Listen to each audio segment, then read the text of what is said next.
मैं विक्की नोनवाल का स्वागत है आपका हमारे यूट्यूब चैनल के ऑनलाइन क्लासेस में। Admission of new partner second chapter में स्टार्ट किया। लास्ट टॉपिक हमारा था गुडविल, जिसमें हमने गुडविल की वैल्यूएशन पढ़ी, गुडविल के नेचर पढ़ा, गुडविल अकाउंटिंग पढ़ी और गुडविल के टाइप्स पढ़े। ठीक है, तो हमने सारा टॉपिक गुडविल का क्लियर कर लिया है। अब हम स्टार्टिंग में जब हमने सेकंड चैप्टर स्टार्ट किया तो मैंने आपको बताया था कि कुछ प्रॉब्लम्स आती है जब भी कोई नया पार्टनर बिजनेस में एडमिशन लेता है या फिर बिजनेस में प्रवेश करता है।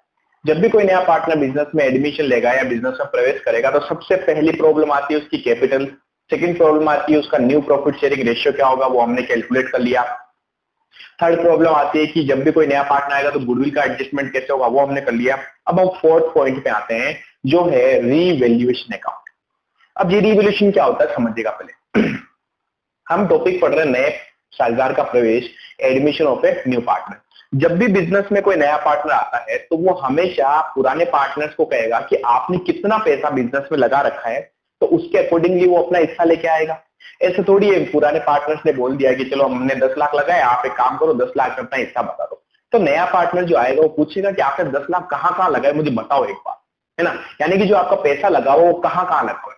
तो पार्टनर्स, पुराने पार्टनर्स जो होंगे वो कहेंगे देख हमने ये एसेट्स ले रखी है, ये हमारे पास लाइबिलिटीज है, यानी हमारी संपत्तियां और दायित्व जो होंगे वो सारे उसको बता देंगे कि हमने इन एसेट्स के अंदर इन संपत्तियों में पैसा लगा रखा है।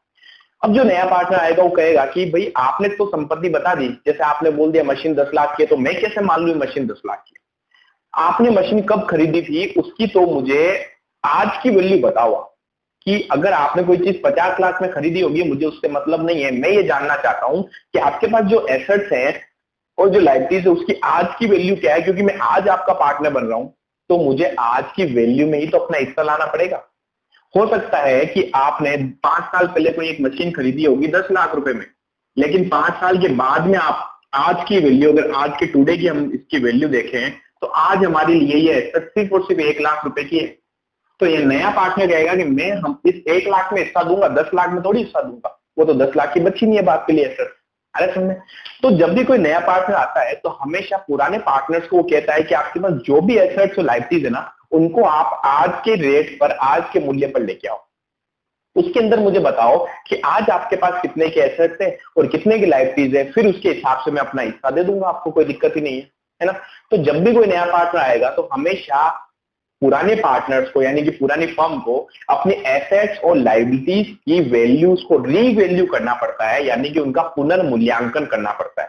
आपने 10 साल बाद पहले कोई एसेट्स अपनी बुक्स में खरीद रखी है, उस पर आज तक आपने सिर्फ और सिर्फ डेप्रिसिएशन माइनस कर रखा होता है, यानी उसकी में से जो भी हर साल उसकी वैल्यू आपने फिक्स कर रखी 10% कम करनी है तो 10% कम करते हुए आप आज तक ले आते हो। लेकिन क्या उस चीज को आज मार्केट में बेचेंगे तो आपकी बुक में आज जो वैल्यू आ रही है वो, और मार्केट में जब उसको बेचने जाते तो दोनों में डिफरेंस आ जाता है। हो सकता है हमारी बुक में कोई एसेट 3 लाख रुपए की शो हो रही हो, लेकिन जब मैं उसको मार्केट में बेचने जाऊंगा तो हो सकता है 1.5 लाख में बिके।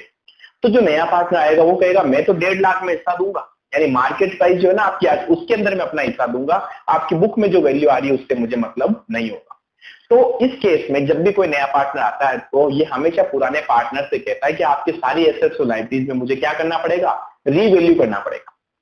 तो नए पार्टनर के आने पर पुराने पार्टनर अपनी सारी एसेट्स और लाइबिलिटीज को रीवैल्यू करते हैं, उनका पुनर्मूल्यांकन करते हैं, और इस स्थिति में जो हम खाता बनाते हैं, जिस खाते के माध्यम से पुनर्मूल्यांकन होगा वो होता है रीवैल्यूएशन अकाउंट। तो हम यहाँ पर आज सीखने वाले हैं कि रीवैल्यूएशन अकाउंट कैसे बनाएंगे। ठीक है, रीजन मैंने आपको बता दिया क्यों ये रीवैल्यूएशन बनाते हैं, क्या कारण है रीवैल्यूएशन बनाने का, पुनर्मूल्यांकन खाता बनाने का। तो हमारा जो आज का टॉपिक है बहुत इंपॉर्टेंट टॉपिक है और अच्छे से पढ़िएगा इसको। रीवैल्यूएशन अकाउंट, जिसे हिंदी में कहते हैं पुनर्मूल्यांकन खाता। ठीक है, तो पुनर्मूल्यांकन खाता क्यों बनाया जाता है, ताकि हम हमारी सारी एसेट्स और लाइबिलिटीज को आज की वैल्यू पर क्या लेके आ सके, प्रेजेंट वैल्यू पर इसको रिप्रेजेंट अपन कर सके। ठीक है, तो रीवैल्यूएशन अकाउंट हम बना रहे हैं। इसको स्टार्ट करने से पहले मैं आपको समझाता हूं कुछ पॉइंट। एक जो फर्म होती है उसके पास जो एसेट्स और लाइबिलिटीज होती है, फर्म की जो संपत्ति और दायित्व होते हैं ना, वो हमेशा कहाँ पड़े होते हैं, वो पड़े होते हैं बैलेंस शीट के अंदर। कहाँ पड़े होते हैं, बैलेंस शीट के अंदर। हमने कहा हमारे पास में बैलेंस शीट है, इस बैलेंस शीट में ये साइड होती है हमारे पास में एसेट साइड, और ये साइड जो होती है वो होती है हमारे पास में लाइबिलिटी साइड। ठीक है, दायित्व पक्ष। हमारे पास जो भी संपत्ति और दायित्व होंगे वो सब बैलेंस शीट में होंगे। यहाँ पर क्या क्या संपत्ति आ सकती है, मैं कुछ एग्जांपल ले रहा हूँ क्योंकि सारे पॉइंट तो अपन यहाँ पर नहीं कर पाएंगे। जैसे जैसे हम एग्जांपल पढ़ते जाएंगे हमें पता चलता जाएगा ये इस एसेट यहाँ पर आती है। कैश हो सकता है हमारे पास, स्टॉक हो सकते हैं हमारे पास, डेटर्स हो सकते हैं, देनदार जिनको हमने उधार में माल बेच रखा होता है। उसके अलावा हमारे पास में इन्वेस्टमेंट हो सकता है, हमने किसी कंपनी में पैसा लगा रखा हो या किसी हमारा जो बचा हुआ पैसा था उसको इन्वेस्ट कर रखा हो, विनियोग कर रखा हो कहीं पर। उसके अलावा हमारे पास में और क्या हो सकता है, लैंड एंड बिल्डिंग, जमीन हो सकती है हमारे पास में, ठीक है। हमारे पास मशीन हो सकती है, हमारे पास फर्नीचर हो सकता है, समझ पा रहे हैं। तो ये हमारे पास में एसेट्स और लाइबिलिटीज हो सकती है एक्सेट्रा। ये एक लिमिटेड लिस्ट है। लाइबिलिटीज की बात की जाए तो हमारे पास बिल्स पेबल हो सकते हैं, हमारे पास क्रेडिटर्स हो सकते हैं, हमारे पास लोन हो सकता है ना, बहुत सारी चीजें होती है। हमारे पास कैपिटल होती है जो लाइबिलिटी साइड में आती है, पार्टनर्स की ए और बी। इस तरीके से हम पता क्या करते हैं, बैलेंस शीट बनाते हैं। तो जब नया पार्टनर आएगा, सी आ रहा नया पार्टनर, वो कहेगा आपने पास ये जो एसेट्स पड़ी ना ये तो पुरानी वैल्यू पर आ रही है, या आपने सिर्फ बुक में इसको शो कर रखा, इसको आज मार्केट वैल्यू से कंपेयर करो कि इसकी मार्केट में क्या वैल्यू। तो इमेजिन कीजिए मैंने कहा मेरे पास में लैंड एंड बिल्डिंग, एक जमीन और जायदाद 10 लाख रुपए की शो हो रही है। भूमि और भवन है मेरे पास में कितने का, 10 लाख रुपए का। मैंने कहा मेरे बुक्स में कितना आ रहा है, 10 लाख रुपए आ रहा है। मैं जब इसको मार्केट में बेचने गया तो मुझे पता चला ये जमीन जो है ना ये 50 लाख की बिक रही है। तो इसकी जो वैल्यू है 10 लाख की, जो वैल्यू हमारी बुक में आ रही है और जो मार्केट की इसकी वैल्यू, दोनों में बहुत ज्यादा डिफरेंस आ गया। तो नया पार्टनर जब आएगा तो हमें इस एसेट्स को 10 लाख की नहीं शो करना है, इस एसेट्स को मुझे 50 लाख पर लेके आना पड़ेगा। आगे समझ में। तो जब भी कोई नया पार्टनर आएगा तो आपको अपने एसेट्स को रिवैल्यू किस तरीके से करना वो अपन सीखने वाले हैं। यहाँ पर हमारे पास दो चीजें होती है रिवैल्यूएशन के अंदर, दो ही चीज आएगी, या तो आपके एसेट्स जो है ये इसकी वैल्यू या तो कम होगी या ज्यादा होगी, यही तो फर्क हो सकता है। अच्छा कोई डिफरेंस ही नहीं तो हमें छेड़ना ही नहीं। मैंने कहा साहब लैंड एंड बिल्डिंग की वैल्यू 10 लाख आ रही है, मार्केट में इसको बेचने गए तो 10 लाख ही मिल रहे हैं, तब तो कोई दिक्कत ही नहीं है, आपके बुक में भी सही लिखा हुआ है। लेकिन इसकी वैल्यू बुक में तो दे रखी है 10 लाख, मार्केट में बेचने गए तो 50 लाख बुक वैल्यू हो गई, तो हमें भी अब इसको 50 लाख पर लाना पड़ेगा। तो किस अकाउंट के माध्यम से हम लाते हैं, रिवैल्यूएशन अकाउंट के माध्यम से। तो रिवैल्यूएशन अकाउंट में सिर्फ और सिर्फ दो चीजें आने वाली हैं, या तो आपकी संपत्तियों की वैल्यू बढ़ेगी या कम होगी, पहला पॉइंट। दूसरा पॉइंट, या आपके दायित्व जो है ये जो लाइबिलिटीज हैं ये या तो बढ़ेगी या कम होगी। तो दो ही चीजें हमारे पास आती है, एसेट्स और लाइबिलिटीज। अब इन दोनों की वैल्यू या तो बढ़ सकती है या कम हो सकती है, ठीक है। समझा दूं मैं आपको, एसेट्स हमेशा जो होती है, इन चीजों को याद रखें आप, ये जो चीजें ना ये आपके कॉन्सेप्ट को मेंटेन करेंगी। एसेट्स हमेशा डेबिट होती है जब भी वो बढ़ती है। क्या होती है, डेबिट जब भी वो बढ़ती है। और अगर एसेट्स को कम करना हो तो हमेशा इसको क्या कर दीजिए, क्रेडिट कर दीजिए, समझ गए। तो एसेट्स बढ़ने पर हमेशा क्या होती है, डेबिट, और कम होने पर हमेशा क्या होती है, क्रेडिट हो जाती है। इसी तरीके से लाइबिलिटीज में उल्टा रिलेशन है। लाइबिलिटीज हमेशा बढ़ने पर क्या होती है, क्रेडिट, और कम होने पर रिवर्स कर दीजिए, डेबिट, ठीक है। तो एसेट्स बढ़ने पर डेबिट कीजिए। अब मैंने कहा मेरी बुक्स में एसेट्स सारी 10 लाख, लेकिन मार्केट प्राइस 50 लाख हो गई, तो मुझे अपनी एसेट्स को बढ़ाना पड़ेगा। तो मैं जब जनरल एंट्री करूंगा, मैं क्या एंट्री करूंगा, मैं एंट्री करूंगा land and building account debit to revaluation account. किस खाते के माध्यम से करना, आपको रीवैल्यूएशन अकाउंट के माध्यम से करना, ठीक है। तो ये चीज क्लियर होनी चाहिए, एसेट्स बढ़ने पर एसेट्स को डेबिट करो और टू में क्या आ जाएगा, रीवैल्यूएशन अकाउंट, ठीक है। और कम होने पर एसेट्स को क्रेडिट करो और डेबिट में जाएगा रीवैल्यूएशन अकाउंट, ठीक है। अब मैं समझाता हूं आपको डायरेक्टली रीवैल्यूएशन अकाउंट किस तरीके से अपने को बनाना है। हम जब रीवैल्यूएशन अकाउंट बनाएंगे तो सिंपल सा फॉर्मेट लेना अपने को, एक ये रीवैल्यूएशन अकाउंट का फॉर्मेट हो गया, पर्टिकुलर अमाउंट, पर्टिकुलर अमाउंट, यहां पर आ गया पर्टिकुलर, यहां आ गया अमाउंट, पर्टिकुलर और अमाउंट, ठीक है। जब भी एसेट्स, अब मैं कह रहा हूं कि हमें एसेट्स को बढ़ाना, तो 4 ही पॉइंट होंगे, ध्यान दीजिएगा इसको अच्छे से।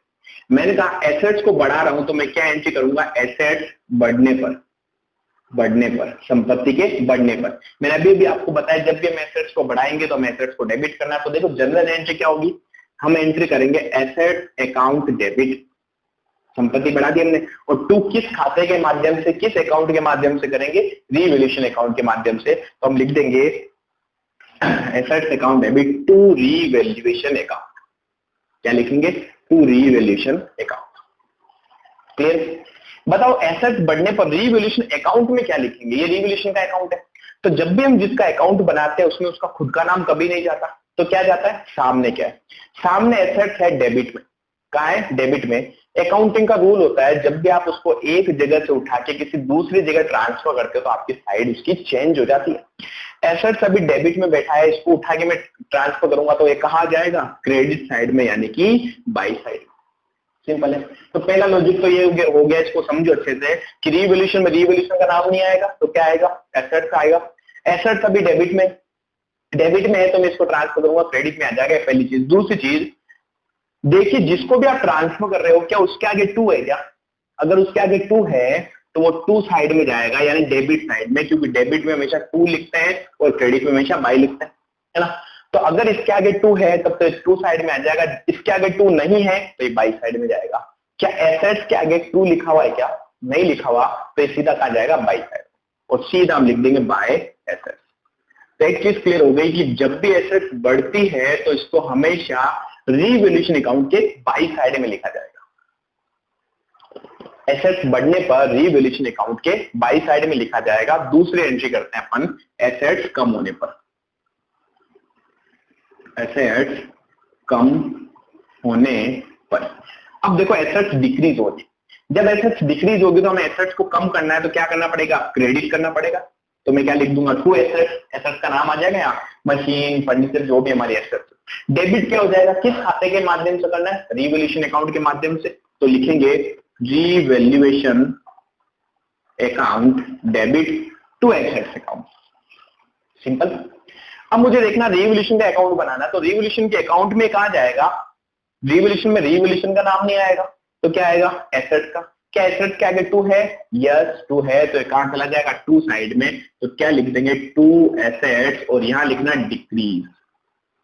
तो इससे हमें क्या पता लगा? इससे हमें यह पता लगा एसेट्स बढ़ने पर रीवैल्यूएशन अकाउंट को क्रेडिट करो। मैंने नहीं बोला एसेट्स को, एसेट्स तो डेबिट हो रही है, लेकिन रीवैल्यूएशन अकाउंट क्या हो रहा है? रीवैल्यूएशन अकाउंट क्रेडिट हो रहा है। ठीक है, क्योंकि रीवैल्यूएशन अकाउंट के क्रेडिट होने का मतलब है हमें फायदा है। रीवैल्यूएशन अकाउंट नॉमिनल तरीके का अकाउंट होता है, नामात्र का खाता, और नामात्र के खाते में कोई भी चीज क्रेडिट होती है तो इनकम होती है, और कोई भी चीज डेबिट होती है तो नुकसान होता है। तो याद रखें, रीवैल्यूएशन अकाउंट नामात्र का खाता है, फायदा हो रहा है तो नामात्र के खाते को क्रेडिट करो, और नुकसान हो रहा है तो डेबिट करो। एसेट्स की वैल्यू बढ़ने पर हमें फायदा होता है। 10 लाख की चीज 50 लाख पे आ गई, मजा आ गया, फायदा हुआ। फायदा हुआ तो रीवैल्यूएशन अकाउंट को क्रेडिट में लिखो। ठीक है, तो रीवैल्यूएशन अकाउंट हमारे पास कहां आ गया? क्रेडिट साइड में। कब? जब एसेट्स बढ़ेगी, और कम होने पर नुकसान हो गया तो रीवैल्यूएशन को डेबिट कर दो। ठीक है, ये हमने 2 पॉइंट पढ़े। तीसरा पॉइंट, अब मैंने कहा मेरी लायबिलिटीज बढ़ रही है। लायबिलिटी यानी कि दायित्व इंक्रीज होने पर, बढ़ने पर, तो बताइए जरा, दायित्व बढ़ने पर हमेशा दायित्व क्रेडिट किया जाता है? दायित्व क्रेडिट किया जाता है, तो मैंने कहा मैं दायित्व को क्रेडिट कर दूं, यानी मैं लिख दूं टू लायबिलिटी। समझ गए? To liability. तो डेबिट क्या हो जाएगा? किस खाते के माध्यम से करना है? रीवैल्यूएशन अकाउंट से, क्योंकि दो ही चीज होती है, एसेट्स और लायबिलिटीज, बढ़ने और कम होने पर रीवैल्यूएशन अकाउंट से एडजस्टमेंट करना आपको। तो मैंने कहा तो क्या एंट्री हो जाएगी? रीवैल्यूएशन अकाउंट डेबिट, टू में आ जाएगा लायबिलिटी अकाउंट। कब? लायबिलिटीज बढ़ने पर। अब खुद सोचिए, लायबिलिटी बढ़ने का मतलब, दायित्व बढ़ने का मतलब नुकसान हो रहा है फर्म को, व्यवसाय को नुकसान होने का मतलब रीवैल्यूएशन अकाउंट को डेबिट करो। नुकसान है, लॉस है, लॉस होने पर इसको डेबिट करो, क्योंकि रीवैल्यूएशन अकाउंट नॉमिनल तरीके का खाता होता है। ठीक है, चौथा पॉइंट। अच्छा, पहले इसकी एंट्री करें अगर, तो रीवैल्यूएशन में रीवैल्यूएशन का नाम नहीं आएगा, क्या आएगा? लायबिलिटी। लायबिलिटी क्या है? साथ में क्या? टू यानी कि कहां चला जाएगा? टू साइड में, यानी एक चीज क्लियर हो गई, टू लायबिलिटी, और यहां लिखेंगे इंक्रीज। लायबिलिटी बढ़ने पर कहां आएगा? टू। ठीक है, चौथा पॉइंट और लास्ट पॉइंट इसके एडजस्टमेंट का, लायबिलिटी डिक्रीज होने पर क्या होगा?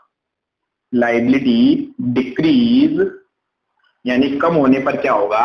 लायबिलिटी क्रेडिट होती है जब बढ़ाते हैं, और लायबिलिटी डेबिट हो जाएगी जब कम करते हैं।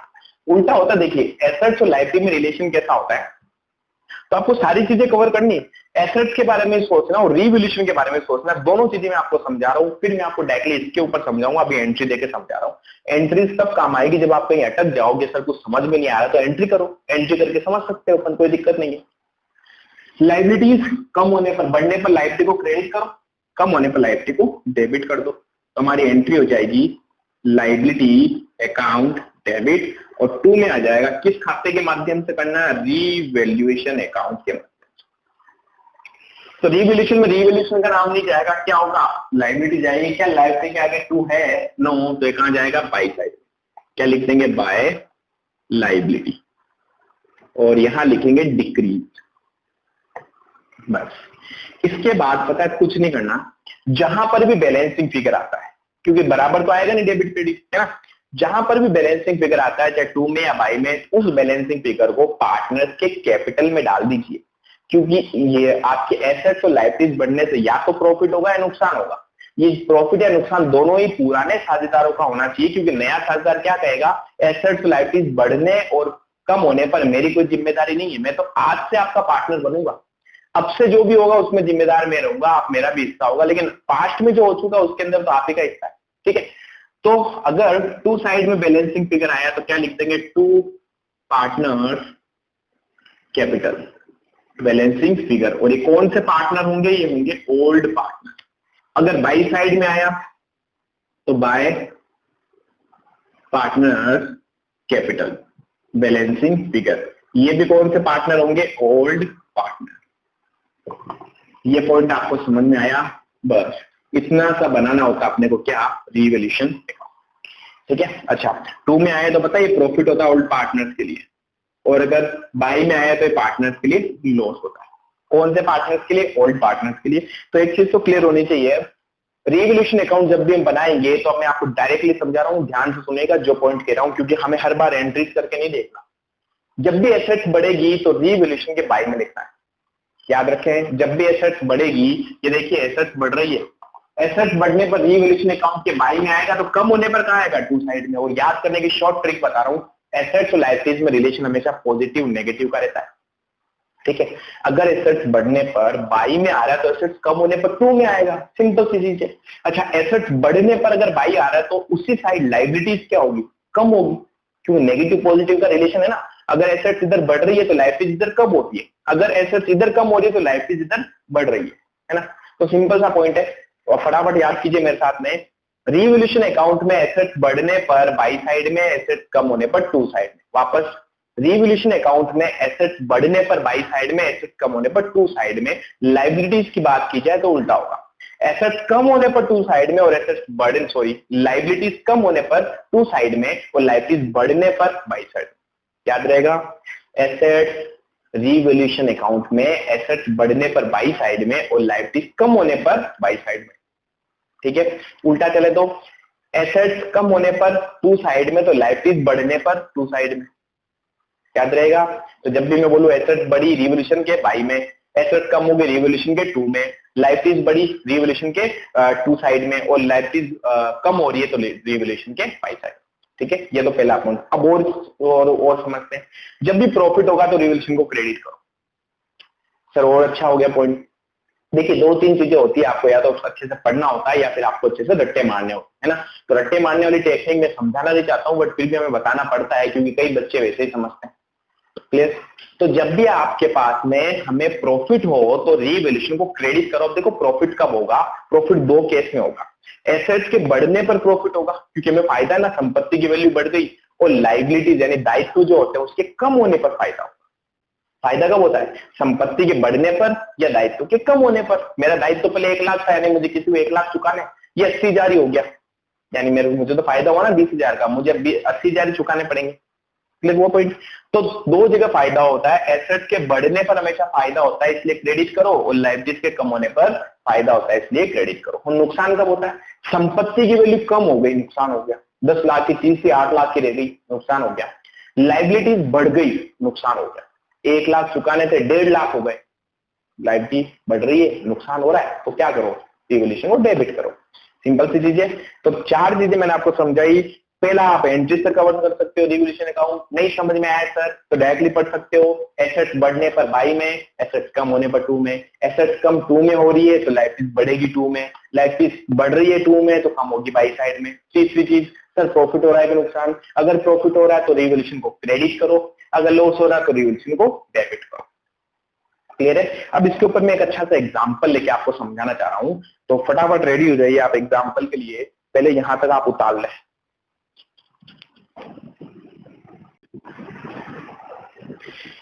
हेलो फ्रेंड्स, तो मैंने एक एग्जांपल फ्रेम किया आप सबके लिए। इस एग्जांपल को अच्छे से देखिएगा, लगभग हमारे पॉइंट इसमें से क्लियर हो जाएंगे। तो आज हमारे कमी है टाइम की, तो इस रीजन से मैंने छोटा सा एग्जांपल बनाया। कल इसी को अपन लगभग कंप्लीट कर लेंगे, जो भी हमारा रिवोल्यूशन का पॉइंट होगा।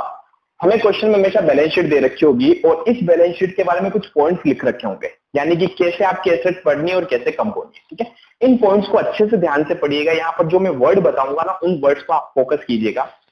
तो हमें क्वेश्चन कह रहा है कि आपको इनको रिवैल्यूट करना है, ठीक है, और रिवैल्यूट करके आपको क्या बनाना है, रिवैल्यूएशन अकाउंट बनाना है। तो मैं यहां बना रहा हूं रिवैल्यूएशन अकाउंट। ठीक है, अच्छे से देखिएगा, ध्यान पूर्वक इसको पढ़ें आप। रिवैल्यूएशन अकाउंट, दो साइड होती है, to side and by side. लाभ होता है, प्रॉफिट होता है तो बाई में लिखना है, लॉस होता है तो टू में लिखना है, सिंपल सी। एसेट्स बढ़ने पर बाई में आएगा, एसेट्स कम होने पर टू में आएगा, लायबिलिटीज कम होने पर बाई में आएगा, लायबिलिटीज बढ़ने पर टू में आएगा। ठीक है, याद रहेगा। अब देखिए सबसे अच्छा पॉइंट है, हमें क्वेश्चन में बैलेंस शीट दे रखी हो रही है, हमारे पास में एसेट्स और लायबिलिटीज है। इनके बारे में फर्स्ट पॉइंट क्या कह रहा है, कह रहा है स्टॉक जो है, जरा स्टॉक को 50,000 से बढ़ाया जाए। से बहुत इंपॉर्टेंट वर्ड है, ध्यान दीजिएगा। जब से लिखा हुआ जाए तो इतना ही अमाउंट बढ़ेगा। अच्छा, रिवैल्यूएशन अकाउंट में हमेशा याद रखिएगा, ये हमेशा चेंज को बताता है। चेंज यानी कि कितना चेंज आया, ना तो इसको पुरानी वैल्यू से कोई मतलब होगा और ना ही इसको नई वैल्यू से कोई मतलब होगा। ये तो कह रहा है कि कितना बदलाव आया इसके अंदर, मुझे तो चेंज बताओ आप। ठीक है, तो क्वेश्चन कह रहा है कि स्टॉक को 50,000 से बढ़ाना है, तो कितना बढ़ाना है स्टॉक को? 50,000 ही तो बढ़ाना है। तो इसमें चेंज कितना है? 50,000 ही आया। तो पहली चीज तो स्टॉक को हमें इंक्रीज करना है। कितना इंक्रीज करना है? 50,000। तो 50,000 इंक्रीज हो रहा है। एसेट्स के बढ़ने पर फायदा होता है, फायदा है तो रिवैल्यूएशन को क्रेडिट करना है, यानी बाई साइड में लिखना है। और क्या लिखेंगे? By stock. अच्छा, कितना फायदा हुआ था? 50,000 का फायदा हो गया, फायदा, क्योंकि हमें हमारे पहले स्टॉक कितना था, 5 लाख का था, अब 50,000 से क्या हो गया? इंक्रीज हो गया, बढ़ गया। तो आई होप कोई डाउट नहीं होना चाहिए आप में।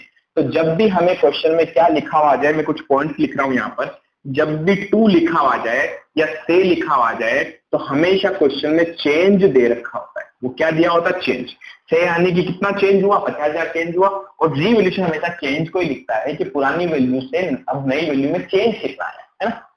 नेक्स्ट है, मशीन को 90,000 रुपए तक कम कर दिया जाए। बहुत इंपॉर्टेंट वर्ड है, तक कम कर दिया जाए। डिक्रीज टू, सॉरी मैंने यहाँ टू लिख दिया था, क्या यहाँ बाई लिखना है। बाय यानी से, बाय। तो जब भी बाय लिखा हो जाए तो चेंज। अब डिक्रीज टू लिखा हुआ जाए, डिक्रीज टू यानी कि तक। इसका मतलब हमेशा ध्यान देना, वो क्वेश्चन में नई वैल्यू दे रखी होती है, न्यू वैल्यू। तो ये तो रट्टे मारो के लिए समझा रहा हूं, बाकी समझना तो अपने को यहाँ पर है। क्वेश्चन क्या कह रहा है? तो क्वेश्चन कह रहा है, ध्यान से सुनिएगा, कह रहा मशीन को 90,000 पे तक कम कर दिया जाए, डिक्रीज टू 90,000। इसका मतलब हमारी एसेट्स को कितना कम करना है? 90,000 कम नहीं करना, 90,000 तक कम करना है। इसका मतलब सिर्फ हमें 10,000 ही कम करने। भाई हमारी एसेट्स कितने की है? एसेट्स 1 लाख की है, क्या उसको 90,000 तक कम कर दो, यानी कि हमें कम कितना करना? 90,000 तो रखना अपने को, है ना। तो हमें कम करना है सिर्फ 10,000। तो हमेशा ध्यान रखना, ये जब टू लिखा हुआ है तो हमेशा आपको नई वैल्यू दे रखी होगी, तो हम हमेशा कंपेयर करेंगे, तुलना करेंगे कि पुरानी वैल्यू कितनी थी? 1 लाख। नई वैल्यू कह रहा है 90,000 तक रखनी है, तो कितना चेंज हुआ? 10,000 चेंज हुआ, और 10,000 कम हो रहा है ना। मशीन मान लिया एसेट, एसेट कम होने तो नुकसान हो गया, नुकसान हो गया तो रिवैल्यूएशन डेबिट कर दो, सिंपल है, समझे। तो जब भी टू लिखा हुआ जाए, तक लिखा हुआ जाए, तो हमेशा इस वैल्यू को और इस वैल्यू को कंपेयर करो, कंपेयर करो, है ना। जबकि देखो से लिखा हुआ है तो हमने सीधा 50,000 उठा के वहां लिख दिया, क्योंकि हमें पता है से यानी कि वो कितना चेंज होगा वही बता रहा है। जबकि डिक्रीज टू बोल दे, इसका मतलब वो हमेशा क्या बताएगा? आपको कंपेयर करना पड़ेगा। ठीक है, तो ये नई वैल्यू है, ये पुरानी वैल्यू। तेरा पहले 1 लाख था, अभी 90,000 तक कम हो गया, तो इसका मतलब कितना कम हुआ? 10,000 कम हुआ। ठीक है, क्या कम हुआ? मशीन कम हो गई। मशीन संपत्ति है, एसेट है, एसेट कम होने पर टू में लिखो, कितनी कम हुई? 10,000। तो यहाँ लिखेंगे 1 लाख माइनस 90,000, कितने हो गए? 10,000। बहुत इंटरेस्टिंग पॉइंट है, इन पॉइंट्स को ध्यान रखिएगा।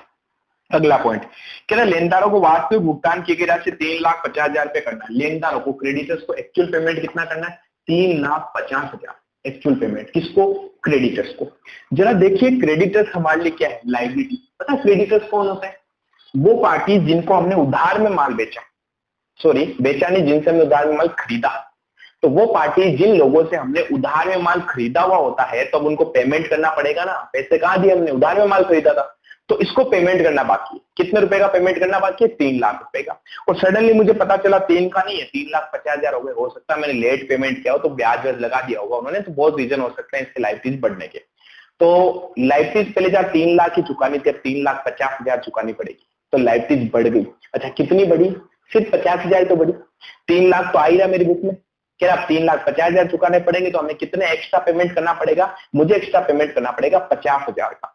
तो इस केस में भी हम क्या करेंगे? तुलना करेंगे।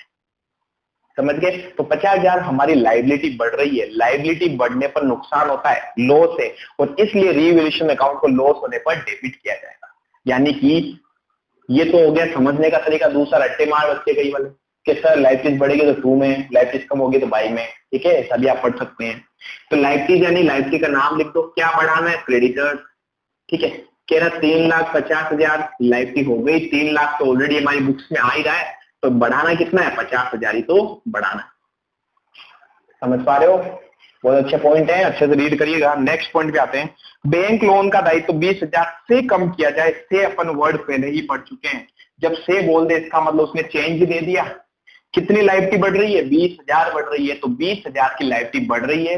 लायबिलिटी बढ़ने पर नुकसान हो रहा है, और नुकसान होने पर रीवैल्यूएशन को डेबिट लिखना है, यानी 2। क्या लिखेंगे? 2 बैंक लोन। लोन की लायबिलिटी बढ़ रही है ना? कितनी? 20,000 क्वेश्चन ने खुद ने दी। तो ये सीधे से 4 पॉइंट दे रखे थे अपने को। इन पॉइंट्स पे गौर कीजिएगा, इन पॉइंट्स को अच्छे से कीजिएगा। बस इतना करना है, फिर इसको खत्म कर दीजिए। जहां पर भी बैलेंसिंग फिगर आता है वो पुराने पार्टनर से बाहर दीजिए। पुराने पार्टनर हमारे पास में यहाँ पर है 3। ठीक है, तो 50 और 20 70 और 10 80,000 है। इस 80,000 को दोनों तरफ लिख देंगे, जिसकी टोटल ज्यादा है दोनों तरफ लिख दो। उसमें से ऊपर जो भी घटा दो, 50,000 लेस किया तो क्या आ गया?